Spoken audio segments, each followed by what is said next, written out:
Hi, this is Bill, and you're on Finest Travel Beat with Angela and Bill. Today's video is the first of a series of our 11-day Alaska cruise tour. Today we're going to cover our arrival in Fairbanks, give you some information about the process of getting to the Princess Fairbanks Riverside Lodge. We'll show you around the lodge, we'll give you a lodge tour. At the end we'll show you our room that we stayed in. And throughout this entire series, we're going to give you a lot of information that we wish we had known before we did this, and then also just general tips about travel in general. There is a lot of information to go through here, so we're going to try to keep the videos somewhat short, giving you just the information that you need, but keeping it thorough. We're going to try to get a couple of videos out a week. If you are going on the Sapphire Princess, we already have a ship tour we did on that with some more Alaska information. So again, we hope you enjoy this video and the rest of this series.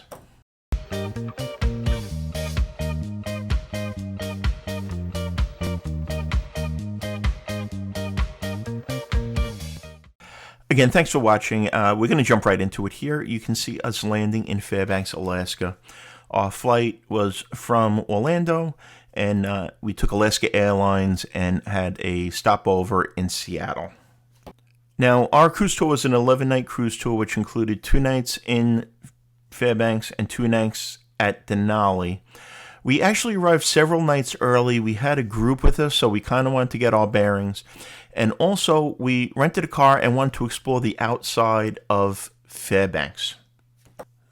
This video is going to concentrate mainly on the tour of the Princess Fairbanks Riverside Lodge and some other information on our arrival.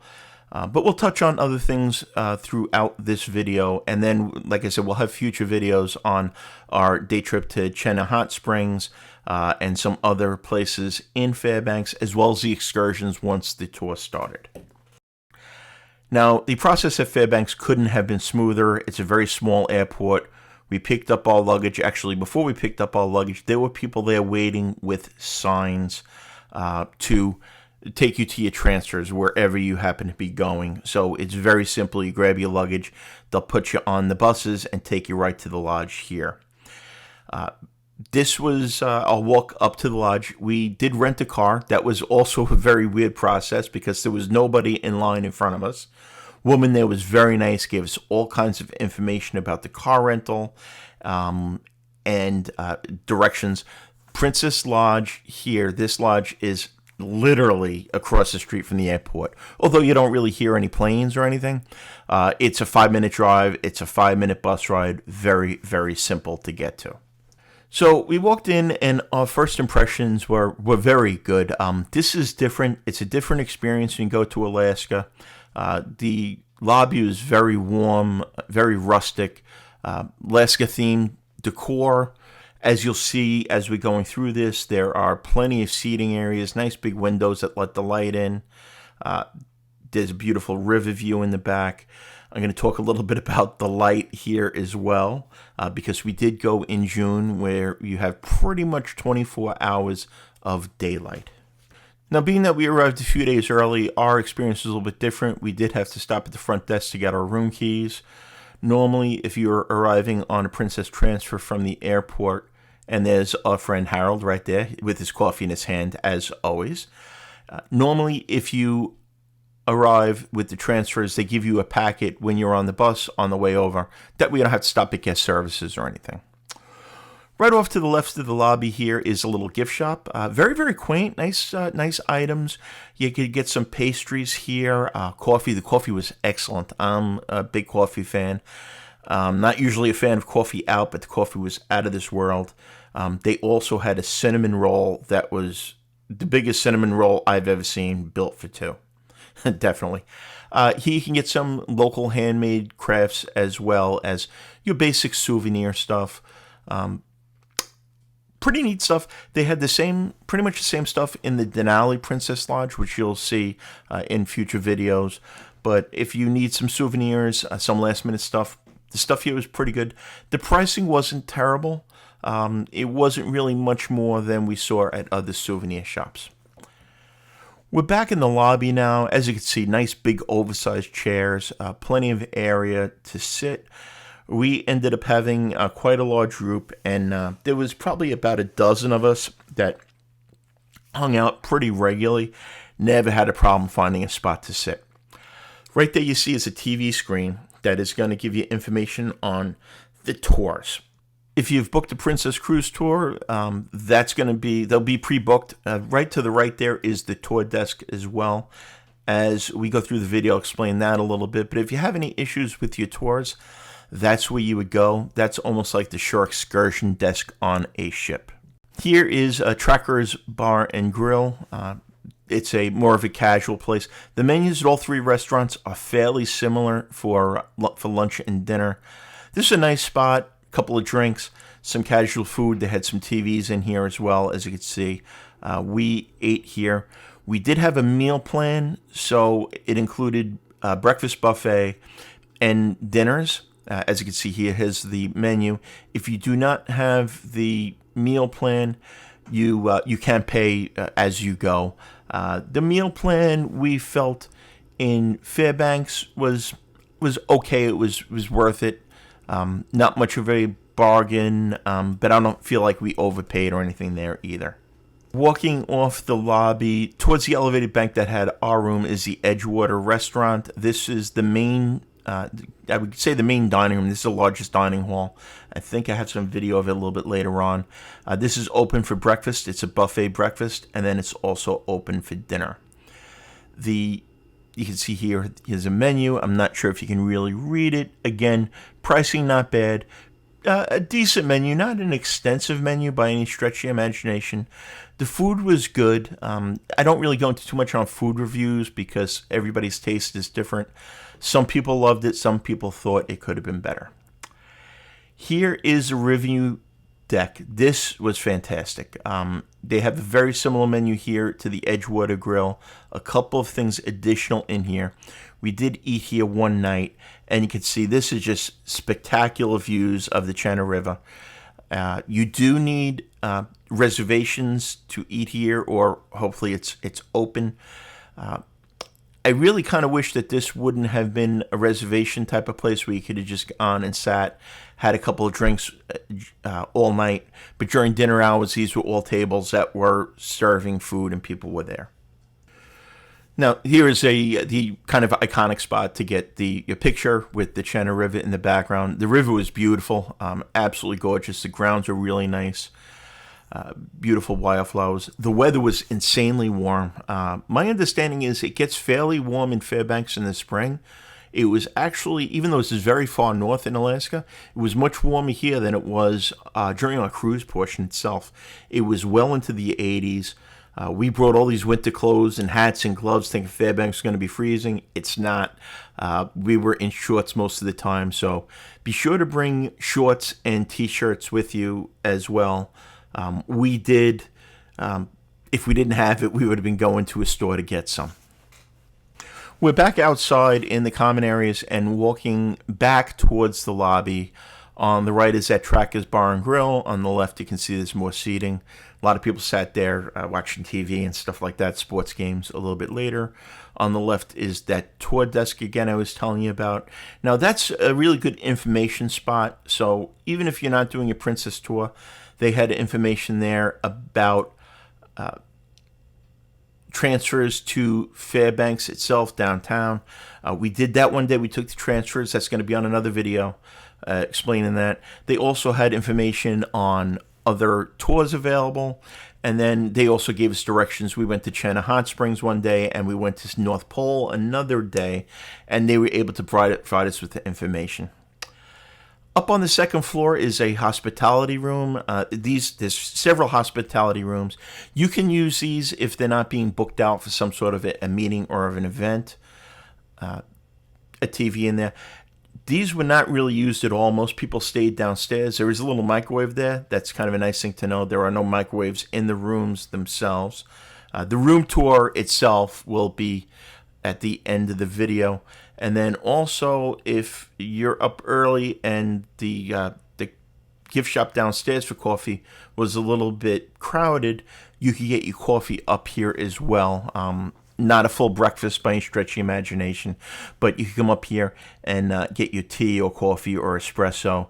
A friend Harold's a big coffee fiend. He found that spot, and then nice spot there. You can just kind of sit there. They have bar seating, and you can just kind of look over at the main lobby there.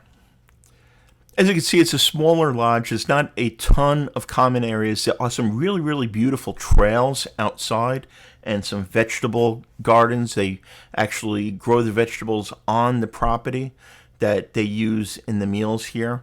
So we'll walk you around here for a couple of minutes. Let me just touch on a subject that everybody gets confused about. Quite honestly, Princess does not do a very good job of getting this information out to people, but it's luggage. The luggage situation when you're on doing a land and sea. When you arrive, you're going to have all your luggage with you. They're going to transfer it on buses. They're going to take it to your room, no problem. When you're leaving one of these lodges to go either to another lodge or on the ship, you're going to leave it outside of your room, and there's going to be two different types of tags. A green tag is join me tonight. A red tag means you don't need it till you get on the ship. So if you put a red tag on it, it's going to go to the ship. If you put a green tag on it, it's just going to meet you at the next lodge. So if you're going to the Denali Lodge after this, it's going to be at your room in the Denali Lodge when you arrive. Now, the big confusion is people say, I can't bring any other luggage with me. It can't come on the bus, this, that, the other thing. What they're talking about is you can't bring a big suitcase actually onto the bus or a roller bag actually onto the bus. Just bring a backpack, which you're going to need for a bus transfer, maybe a couple of hours, almost like you would on an airplane without the roller bag. Your roller bags will come with you. You can bring as much luggage as you want. They're just going to go either under the bus or they're just going to meet you in the lodge. So don't get too hung up on it. As we go through this video series, I'll touch on a little bit more with the luggage situation, but it really isn't as big a deal as they make it out to be. Now, here is our room. This was room 1200.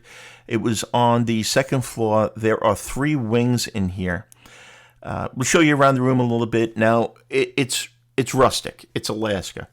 If you're expecting the Waldorf Astoria, you're going to be disappointed. These are basic rooms. Our friend Harold described it excellent. He said it's kind of like a Fairfield Inn. If you're a Marriott fan, you understand what he's talking about.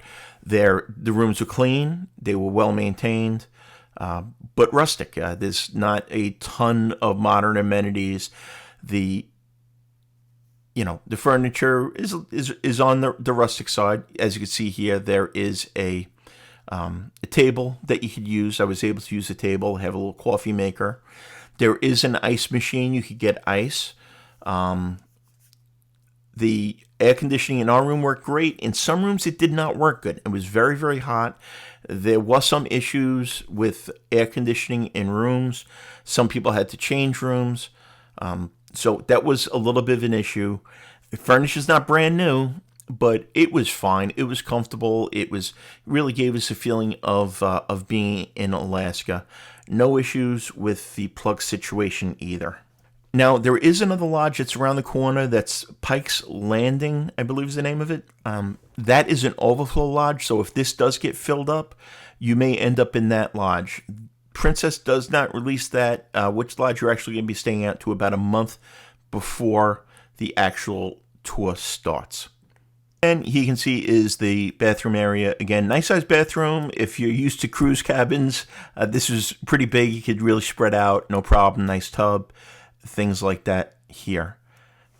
Now, we visited in June, actually towards the end of June, which are the longest days of the year, meaning the sunset was somewhere around 12:30 a.m. and the sunrise was around 2 a.m. So it never really got dark. There were those curtains there. They did an excellent job. If you close those all the way over, there was no light in here whatsoever. Also, we did not have any issues with mosquitoes. I understand mosquitoes can be a big issue in Alaska. We didn't really have much of an issue here until it got nighttime out. Then it got a little bit buggy as the sun started to set. Well, before we close out the video and tell you our final thoughts, I'd like to ask you to hit like if you've gotten value out of this. Let us know in the comments below if there's something you have to add or something you think that we got wrong. And also, please subscribe to the channel if you want to see future videos. This next video will be on Chen Hot Springs. We'll discuss our car rental experience, how it was to drive in Alaska, give you all kinds of more information. Again, we're going to try to keep these videos to about 20 minutes each because there is going to be a lot of content on all these ports. And then we're going to try to break it up so that it's not too long. We know the time is valuable. And we'll give you our final thoughts on the Princess Fairbanks Lodge. We enjoyed it. We thought it was a very nice property. It is not 5-star luxury by any stretch of the imagination. It is a rustic lodge. I would give it a solid 3 stars. Room is comfortable, well maintained. Some people did complain that there was a little bit of noise from the elevators. We were right next to an elevator, and we didn't find that to be a problem at all. There were a couple of people had some issues with air conditioning in their rooms. One of them had to change rooms, as I said. But again, I guess this is Alaska. They don't have a whole lot of air conditioning technicians up there, and they did the best they can. The grounds are beautiful, very nice trails around the area. Renting a car did help us out. I'll cover that in tomorrow's video. We were able to get some groceries and some beer. That saves a little bit of money by arriving a few days early. If you're not arriving early, you probably won't need to do that. But again, we'll cover a lot more of the nuts and bolts of the Alaska Cruise Tour in future videos. So on behalf of Angela, we thank you for watching, and we hope you've enjoyed this video. We'll see you on our next adventure. Bye-bye, everybody.